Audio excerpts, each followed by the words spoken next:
Anne, er zijn in ons warme Vlaanderen mantelzorgers genoeg, maar om dat administratief in goede banen te leiden, dat is blijkbaar toch een heel kluwe.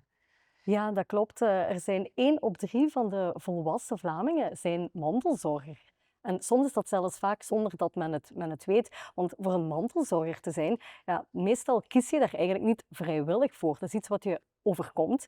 Er overkomt het je dat je iemand in je omgeving, een partner, een ouder, kind, maar ook een kennis, een vriend, dat die zorg nodig heeft en dat iemand die zorg op zich neemt.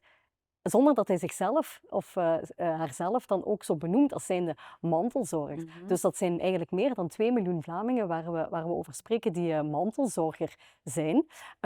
En inderdaad, ze weten het soms vaak zelf niet. De werkgever weet het vaak zelf niet. En combineert van alles en nog wat om die zorg te kunnen bieden. Want we moeten uiteraard toch ook iedereen de kans geven om voor de anderen te zorgen. Mhm. Het zorgen voor je naaste is ook zo'n maatschappelijke meerwaarde. En dat moet ook erkend kunnen worden. En daar knelt eigenlijk tegenwoordig echt wel het schoentje. Men weet niet waar men allemaal recht op heeft. Er zijn zoveel verschillende mogelijke verlofstelsels. Soms zijn er premies, soms zijn er andere voorwaarden of mogelijkheden.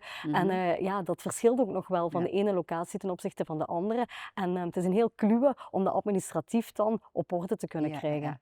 En hoe willen jullie dat dan aanpakken? Een soort van vereenvoudiging of hoe gaan jullie dat doen?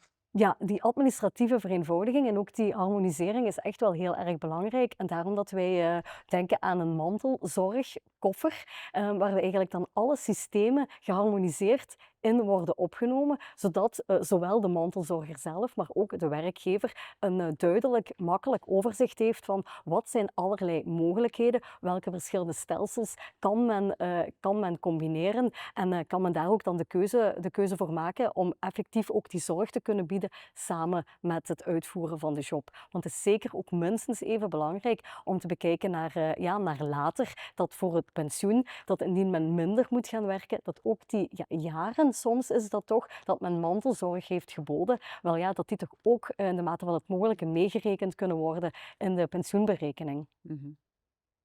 Dank u wel.